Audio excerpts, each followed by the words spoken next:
inenvisageable et inacceptable. Ça, c'est l'explication de McCullon. Cette manière, je fais juste une remarque, de tout simplifier, de karchériser la pensée, c'est quelque chose qui est typiquement américain. Lorsqu'il parle des stoïciens, évidemment, c'est sa manière à lui de voir les stoïciens. C'est à l'américaine cybernéticienne, si vous voulez. Je vous renvoie, alors, j'ai pas le temps de m'arrêter très longtemps non plus, mais pour vous dire qu'on peut toujours aller beaucoup plus en profondeur que tout ce que ces gros connards, j'aime bien les insulter, hein, ils méritent, hein, ils nous emmerdent avec ne pas se vacciner, les cybernéticiens, donc vraiment, ils méritent qu'on les traite de connards. Je vais vous mettre ça en plein écran.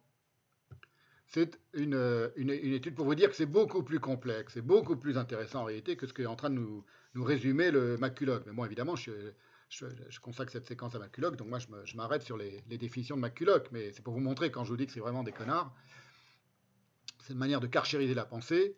Pour vous en convaincre, je vous renvoie, pour vous convaincre que la notion stoïcienne de Lecton est tout sauf simple, à une étude de Frédéric Ildefonds, qui est intitulée Retour sur la terminologie stoïcienne de la signification. Vous avez vous avez une page que je vous ai mise de cette étude, qui est parue, je ne me souviens plus quand, le lien est en ligne, donc je vous l'enverrai. C'est récent, hein. Et elle y explique que le lecton, c'est précisément, dans la pensée stoïcienne, un des 4 incorporels, avec le vide, le temps et le lieu. Donc c'est pas du tout un corporel entre guillemets, c'est un incorporel, un non corporel.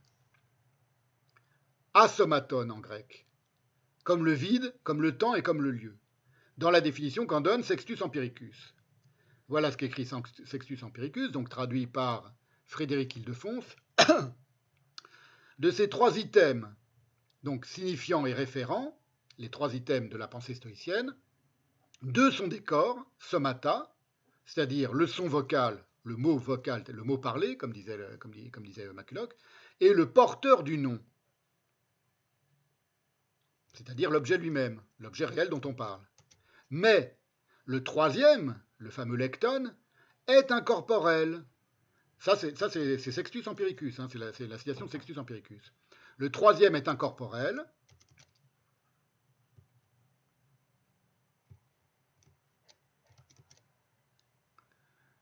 L'état de fait signifié est dit. C'est l'état de fait signifié et dit qui est vrai ou faux, continue Sextus Empiricus. En grec, il écrit to semeinommenon pragma kai lecton. L'état de fait dit et signifié. Pragma, l'état de fait. Cette manière, donc, c'était juste pour vous dire que le véritable lecton, c'est pas du tout ce qui est en train de tenter de nous vendre ce roublard de McCulloch, sur un mode cybernético-amerloc. Cette manière, donc, de tout simplifier au Karcher, elle est caractéristique de la prétentieuse préface de McCulloch, parce que c'est une préface complètement délirante de prétention. Le type qui trouve les réponses qu'aurait posées Shakespeare, le type qui a trouvé le secret de la pensée avec son lecton des stoïciens. Et vas-y que je te donne une phrase tirée de la philosophie stoïcienne, et vas-y que je te cite un vers de Shakespeare, et vas-y que je te mets du grec, et vas-y que je te mets du... C'est de la cybernétique déjà. C'est de la sous-pensée de la viande hachée cybernétique. Juste pour en arriver là où il veut en arriver, à savoir que on peut calculer le cerveau, on peut calculer la pensée humaine. C'est pareil, c'est parce qu'uniquement lui, il est habité et dévoré par le calcul, par la bêtise mécanique du calcul, qui veut l'imposer à l'ensemble de l'humanité. C'est lui qui est dévoré par le calcul. McCulloch. J'ai pas été regarder ce que signifie McCulloch, mais ça doit avoir une signification, hein, étymologique. Eh bien, cette manière de tout simplifier au Karcher, elle était déjà très bien diagnostiquée par Céline. Voilà ce qu'écrivait Céline. C'est à la fois très drôle et c'est très vrai. Et ça parle évidemment du monde d'aujourd'hui. Le Pfizer, il est pas Zoulou. Hein. Pfizer, c'est la cybernétique, les passes vaccinales, toutes ces conneries. Les GAFAM, c'est pas les Zoulous qui les ont inventés. Bon, j'ai déjà parlé de ça. anti-américanisme très très très secondaire, pas du tout primaire, parce que l'Amérique, ça n'est que l'Europe face à la beauté de la nature. Hein, vous vous souvenez de ce que je vous ai dit. L'Amérique, c'est, je le redis, c'est ma définition, la rationalité européenne qui se confronte sur le mode de l'éblouissement à la toute beauté de la nature géographique et qui veut la détruire, qui veut la supplanter et la détruire. C'est ça, c'est tout. Donc c'est Européens, quand je parle des Américains, quand je dis ces connards d'Amerloc, ça veut dire ces connards d'Européens qui ont été découvrir l'Amérique et la recouvrir en réalité. On ne devrait pas dire Christophe Colomb a découvert l'Amérique, on devrait dire Christophe Colomb a recouvert l'Amérique. Voilà ce que disait Céline. Les Américains sont prétentieux au délire. Les Américains, écoutez, ça s'applique mot à mot à McCulloch. Les Américains sont prétentieux au délire. Comme ils ont la bombe atomique et tout l'or du monde, ils doivent avoir aussi toute l'originalité du monde. En réalité, ils sont très peu originaux. Comme si Carthage avait acheté aussi Homère et Virgile. Voilà, je vous lis maintenant, on revient à McCulloch, vous allez voir à quel point on ne peut pas manquer d'entendre le délire de la prétention américaine dont parle Céline. Voilà McCulloch qui nous parle maintenant des stoïciens. Leur logique aux stoïciens, toujours cette préface Lecton de McCulloch, était une logique de propositions qui peuvent être entendues, et c'est ce qui la sépare essentiellement de son prolifique adversaire, la logique aristotélicienne des classes simplement existantes, par lequel elle a été éclipsée pendant 2 millénaires. Donc ce qu'il est en train de nous expliquer McCulloch, c'est la logique des classes existantes d'Aristote a éclipsé la logique des propositions qui peuvent être entendues, qui peuvent être comprises intellectuellement, des stoïciens.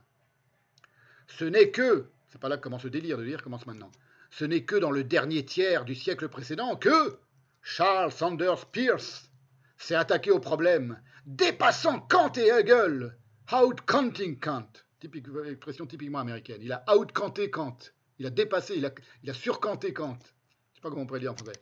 And out-Hegeling Hegel. Et il a surhégelé Hegel. Ça, c'est dans son attaque contre la logique aristotélicienne. Alors, McCulloch, fin de la citation de McCulloch. Éloge de Charles Sanders Peirce qui, après 2000 ans de domination aristotélicienne sur les stoïciens, a surpassé Kant et Hegel et a résolu le problème. Je ne m'étends pas sur le père du pragmatisme, Charles Sanders Peirce, qui a out-Kanting Kant and out-Hegeling Hegel. Il suffit de prendre rien que cette phrase, qui est de l'anglo-saxon typiquement américain, c'est une incarnation, si j'ose dire, mot à mot de l'analyse de Céline. Vous voyez comment on est loin d'une phrase de Heidegger, hein, rien qu'à l'oreille. Il suffit de prendre en considération ce que vaut sa postérité, à ce Peirce, pour découvrir le poteau rose. Alors voilà la fiche Wikipédia, encore Wikipédia de Peirce. Actuellement, je vous lis juste la conclusion de la fiche Wikipédia, on s'en fout de ce qu'il a écrit, ce Peirce, ça n'a aucun intérêt. Actuellement, les idées de Peirce suscitent, c'était le pragmatisme, le père du pragmatisme. Les idées de Peirce suscitent un intérêt considérable chez les chercheurs, bien au-delà du cercle de la philosophie académique. Cet intérêt vient tant de l'industrie que des affaires, ou de la technologie, ou des organisations dédiées au savoir. Il en est résulté un nombre substantiel d'agences, d'instituts, d'affaires et de laboratoires dans lesquels des recherches sont entreprises de façon déterminée à la fois sur les concepts de Peirce et sur leur développement. Voilà, c'est ça le Peirce. Mais enfin, donc je vous passe, on voit où Erich Earl a été déniché sa méthode entourloupeuse de confrontation des génies, McCulloch placé en rival de Heidegger, aussi artificielle en réalité que l'intelligence du même nom. Voilà ce qu'écrivait encore Céline, après-guerre évidemment, à Paraz en 1949, toujours sur les Amerlocs. Les banlieusards veulent de l'américain, ne bandent qu'à l'américain, c'est-à-dire de l'Eugène Sioux, dénaturé, dénaturalisé, maupassantissé, zolatisé. Mais du moment que ça leur vient du Carthage atomique, ils avalent toutes les merdes, pourvu qu'on leur présente un chewing-gum.